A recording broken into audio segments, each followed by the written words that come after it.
हो। म कक्षा 10 मा पढ्छु। आज विज्ञान विषयको पाठ 2 सजीवको वर्गीकरण रहेको छ। ध्यानमा भएका जनावर अन्तर्गत पर्ने ब्रायोफाइटाको बारेमा प्रस्तुत गर्न गइरहेकी छु। ब्रायोफाइटा अन्तर्गत पर्ने मार्कन्सिया, मस, रिसिया अघिभन्दा केही विकसित हुन्छन्। यी बिरुवा हरिया हुन्छन्। मार्कन्सियाको शरीर थालस हुन्छ भने मसको शरीर राइजोइड, काण्ड र साधारण पात विभाजित हुन्छ। यी बिरुवा ब्रायोफाइटा अन्तर्गत पर्ने यी बिरुवा मैथुनिक प्रजनन गर्ने समयमा निषेचन हुन पानी नभई हुँदैन। त्यसैले यिनीहरूलाई उभयचर वनस्पति भनिन्छ। ब्रायोफाइटा अन्तर्गत पर्ने वनस्पतिका सामान्य विशेषताहरू दयाबमोजिम रहेका छन्। नम्बर 1, यी वनस्पति बहुकोषीय हुन्छन्। यिनीहरू स्वपोषित हुन्छन्। यिनीहरू ओसिलो ठाउँमा चिसो ठाउँमा पाइन्छन्। कुनै बिरुवाको शरीर थालस हुन्छ भने कुनै बिरुवाको शरीर राइजोइड काण्ड र साधारण पातमा विभाजित हुन्छन्। यी बिरुवामा भास्कुलर तन्तु हुँदैन, त्यसैले यिनीहरू उचाइ लिन सक्दैनन्। जमिनमा फैलिएका वा केही सेन्टिमिटर केही मात्र अग्ला हुन्छन्, जस्तै मार्कन्सिया, मस, रिसिया। नमस्ते, मेरो नाम चाहिँ बिन्दा रिजाल। म कक्षा 10 की छात्रा। आज म ट्राकियोफाइटाको बारेमा भन्न गइरहेको छु। ट्राकियोफाइटा अन्तर्गत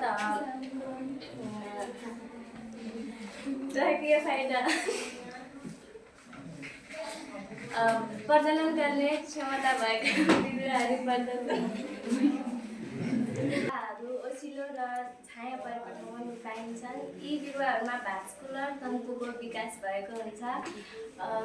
ट्राकियोफाइटा अन्तर्गत पर्ने बिरुवाहरू जस्तै उन्यु, पिपल, केरा आदि पर्दछन्। यी बिरुवाहरू फुल्ने हुन्छन् र ट्राकियोफाइटा अन्तर्गत पर्ने बिरुवाहरूलाई 3 सब डिभिजनमा विभाजित गरिएको छ।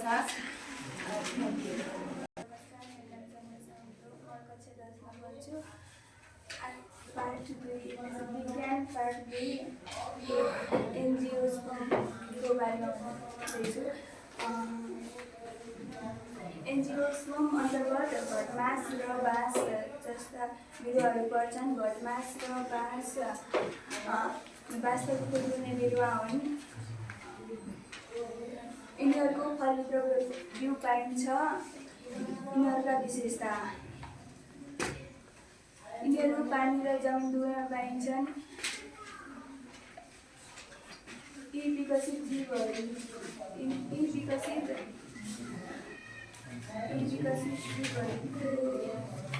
जरा, काण्ड, डाँठ, फल हुन्छन्।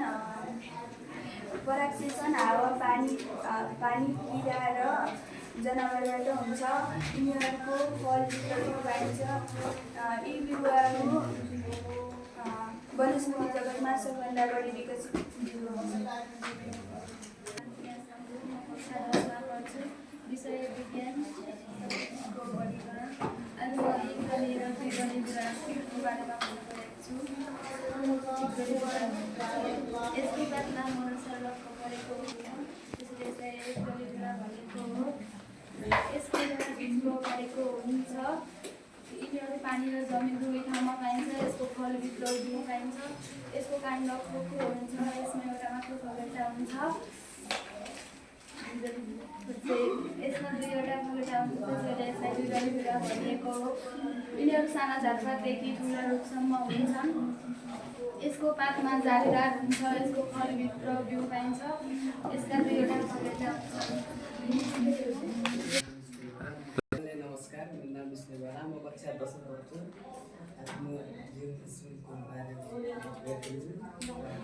मेरो नाम दिपेश विक हो। म कक्षा 10 मा पढ्दछु। विज्ञान विषयको परिचय राख्दै मेरो नाम दिपेश विक हो। म कक्षा 10 मा पढ्दछु। विज्ञान विषयको पार्ट 2 पोरिफेराको बारेमा भन्न गइरहेको छु। पोरिफेरा फाइलममा पर्ने जनावरहरू बहुकोषीय जीव हुन्। नम्बर 2 मा यिनीहरूमा तन्तुको विकास भएको हुँदैन। नम्बर 3 यिनीहरूले शरीरको सतहबाट पनि सास फेर्छन्। यिनीहरूको वयस्क अवस्थामा पानीभित्र कुनै वस्तुसँग टाँसिएर रहेका हुन्छन्। यिनीहरूको भ्रूण अवस्थामा यिनीहरूको शरीर भ्रूण अवस्थामा कुनै दुई तत्त्वबाट विकास भएको हुन्छ। म कक्षा 10मा अध्ययनरत छात्रा। आज विज्ञान विषयको पाठ 2 को शरीरहरूको वर्गीकरण अन्तर्गत जन्तु जगतमा पर्ने निमाथेल्मिन्थिसका परिचयको बारेमा भन्न गइरहेकी छु। निमाथेल्मिन्थिस फाइलमको परिचय। यिनीहरू परजीवी हुन्छन्। यिनीहरूले मानिस लगायत अन्य जनावरबाट रगत चुसेर लिन्छन्। यिनीहरूको शरीर लामो बेलनाकार भई दुवैतिर चुच्चो परेको हुन्छ। निमाथेल्मिन्थिस फाइलमका विशेषताहरू निम्नानुसार रहेका छन्। यिनीहरूको शरीर लामो बेलनाकार हुन्छ। यिनीहरूले शरीरको सतहबाट सास फेर्छन्। यिनीहरूको शरीरलाई 2 बराबरी भागमा बाँड्न सकिन्छ। यिनीहरू एकलिङ्गी हुन्छन्। यस जगत अन्तर्गत पेटमा पर्ने जुका, अङ्कुशे जुका, चूर्ण आदि पर्दछन्।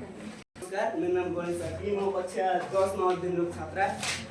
विज्ञान विषय आज हामी विज्ञान विषयको दोस्रो पाठ जसको टपिक रहेको हो सार्वजनिक सजीवहरूमध्ये ती भित्र पनि धेरै महत्त्वपूर्ण फाइलमहरू रहेका छन्, जसमध्ये मेरो फाइलममा पढेको छ यो प्लेटिहेल्मिन्थिस। सबैले भनेको प्लेटिहेल्मिन्थिस धेरै भन्नु सक्दैन है।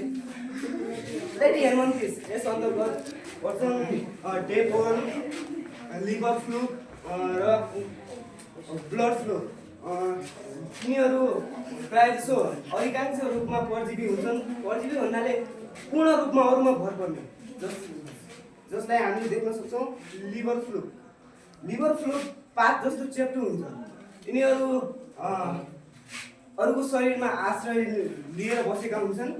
यिनीहरूमध्ये हामीहरू म 5वटा सबैभन्दा महत्त्वपूर्ण विशेषताहरू भन्न गइरहेको छु।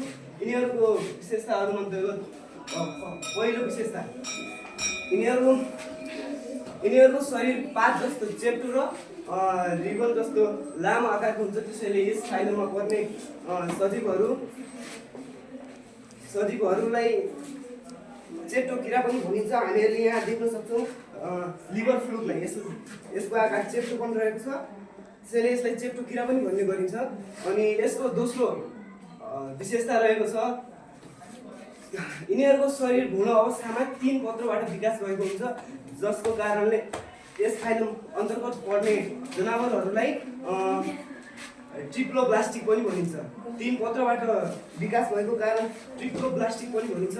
अनि तेस्रो विशेषता रहेको छ यसको यिनीहरूको मुख चुसकको रूपमा रूपान्तरण भएको हुन्छ। चुसक भन्नाले हामीले देख्न सक्छौँ जुगाको जसलाई सोसेर लिने अङ्गलाई चुसक पनि भनिन्छ। चुसकको रूपमा रहेको हुन्छ र यसले यिनीहरूलाई रगत खाना सोच्न मद्दत गर्छ। र यसको चौथो विशेषता रहेको छ यिनीहरूको शरीरका अङ्गहरू पूर्ण रूपमा सङ्गठन देखिन्छन् मात्र, तर यिनीहरूको शरीरमा पुरा रूपमा प्रणालीको विकास भएको हुँदैन, किनभने यिनीहरूलाई प्रणालीको विकास नहुनुको कारण यिनीहरू प्लेटिहेल्मिन्थिस अन्तर्गत बन्ने भएकाले यिनीहरू अन्तिम विशेषता के रहेको छ भन्दाखेरि यिनीहरू शरीरको सतहबाट सास फेर्छन्। भन्नाले शरीरको सतहबाट सम्पूर्ण जमिनमा बस्ने जनावरहरू फोक्सोबाट सास फेर्छन् भने पानीमा बस्ने जनावरहरू गिल्सबाट, कोही उभयचर पनि हुन्छन् जमिन र पानीमा दुवैमा बस्ने, जसले जमिनमा रहँदा त फोक्सोबाट सास फेर्छन् भने पानीमा रहँदा गिल्सबाट सास फेर्छन्। त्यसै गरी आगामी